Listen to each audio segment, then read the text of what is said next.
The Onyx Boox Mira Pro is a 25.3-inch e-ink monitor. It is the most expensive product Onyx has ever produced at $1,800 and is currently one of the largest e-paper products money can buy. It features a 16:9 aspect ratio, widescreen, 3200 by 1800 resolution, with a ton of combinations of speed modes as well. You can also pivot the screen 90 degrees and have an overall height adjustment of 50 millimeters. Not only that, you can tilt the entire screen up or down 40 degrees. One of the amazing features of this device is that it's pretty much plug and play. You plug in the power, plug in the USB-C, plug in the HDMI, and away you go. It starts.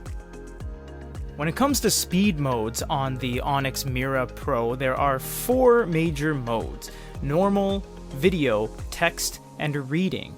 However, there's also speed, which actually means there's a grand total of 28 individual speed modes. Normal mode is how you're going to use this on a regular, daily basis. This is not prioritizing text, this is not prioritizing video or images or anything else. This is simply normal mode. And this is what it looks like. We can navigate in between windows like this over to an ebook. You can see the amount of staining in the background on normal mode is a little bit more prominent than the modes you'll see afterwards. We can go over to a word pad, and we'll show you text when we get into the whole thing. You can hear the audio is working perfectly. Audio is fine. We can pinch and zoom on our text here. Check it out. Double tap it, highlight it. Highlights don't always show. We can go back over to here. Hit up a YouTube video, see how that works. YouTube plays on normal mode surprisingly quite well. It is a little bit of a shock how well normal mode actually works with videos. Typically you have to go into A2 mode, speed mode, or something along those lines in order to get this level of fluidity, but surprisingly, the Onyx you could essentially leave in normal mode on one of the higher speed settings, like setting 6 or 7, and use it quite comfortably, as you can see exhibited right before your very eyes. If we choose a lower speed mode like 1 or 2, you can see it has become a little bit more choppy. Not unusable to any degree, of course, but you can just tell from the video playing it's not as smooth as it was. It's kind of dropping frames. You can see everything is a little bit more pixelated. It's obviously not doing as well as a job as the higher speed mode, but to be completely honest, the overall image hasn't improved with the lower speed mode. So there doesn't seem to be all that much purpose of going with a slower speed mode when you can just keep it at the faster one and have a more comfortable experience regardless of text, regardless of video, regardless of browsing. Navigating around the screen in text mode is a little bit choppy, so you can see that when you move things around, it's actually not that clear and crisp, and we're actually highlighting these words right now, but you wouldn't really tell because all the background opacity is basically gone. They prioritize the actual text itself rather than anything else.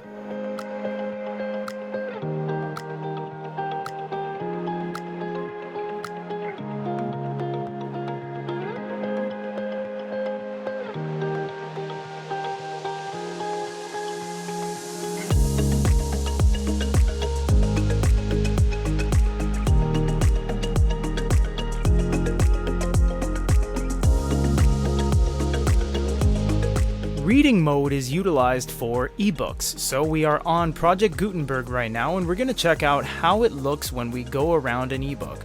So here's Chapter 1, Story of Abraham Lincoln. As we slide down, you will see that there is quite a bit of delay on the screen, especially when it comes to the images. This is the maximum speed as well in reading mode. If we stay within reading mode and go to speed number 1, you'll see that it just gets even slower. Now, I will say that the background has the least amount of staining Out of most of the modes, you'll see that many of the text just simply goes away after you swipe by. So in terms of contrast, the letters and characters do pop quite well, but the overall navigation is a little bit slow. However, throw it into text mode, and it's actually way nicer. Navigation has improved probably 10 times. Images are a little bit diluted but no longer pixelate and render. The background has just as much or as little staining as it has in reading mode.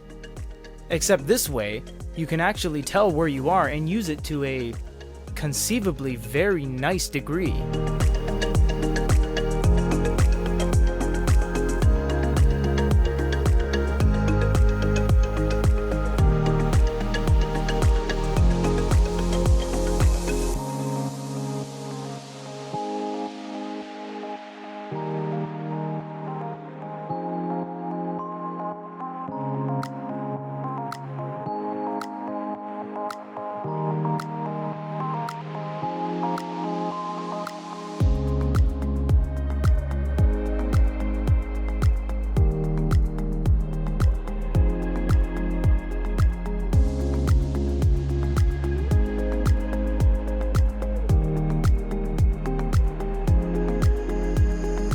By changing the contrast with both the saturation and boldness, you'll see the picture in front of you has all the different shades, elements, highlights, and shadows change live along with it. So you don't actually have to choose it, go back and see if it updates. It all changes live with the overlaying UI on the screen. This is the Mira app. So you can see right here, we've connected our Boox Mira Pro. If you connected your Boox Mira, you would have access to this, which is the cold light and the warm light. This is on here because the application is the same regardless of which one you're using it. Unfortunately, no, the Mira Pro 25 does not have a glow light. Because this is connected via the USB-C, we can actually change the modes via software like this. We don't have to click the side of the actual monitor itself.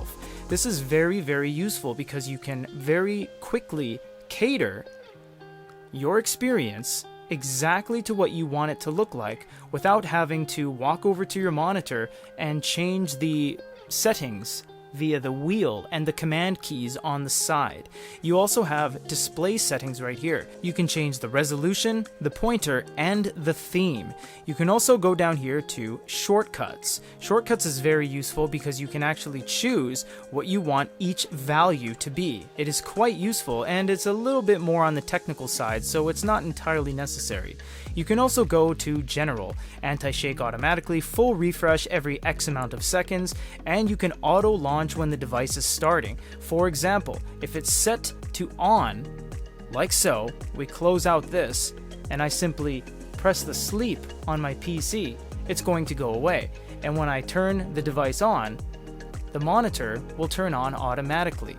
If you change things too drastically and you're a little bit worried about where everything was, you can simply go down here to reset, and once doing so, it'll reset all the values across the entire application. Furthermore, why there are 5 modes is because you can press this little plus here. You can call it anything you want, actually. So we can go to custom mode 1 and simply call this Peter's mode, and I can change the values to suit exactly what I want when I use the monitor.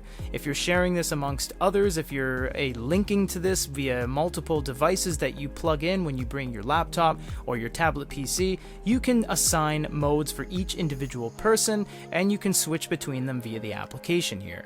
One of the selling features of this device, built as is that you can rotate it 90 degrees, which means the entire UI rotates alongside, meaning you can just have one long, completely standing, scrollable website experience.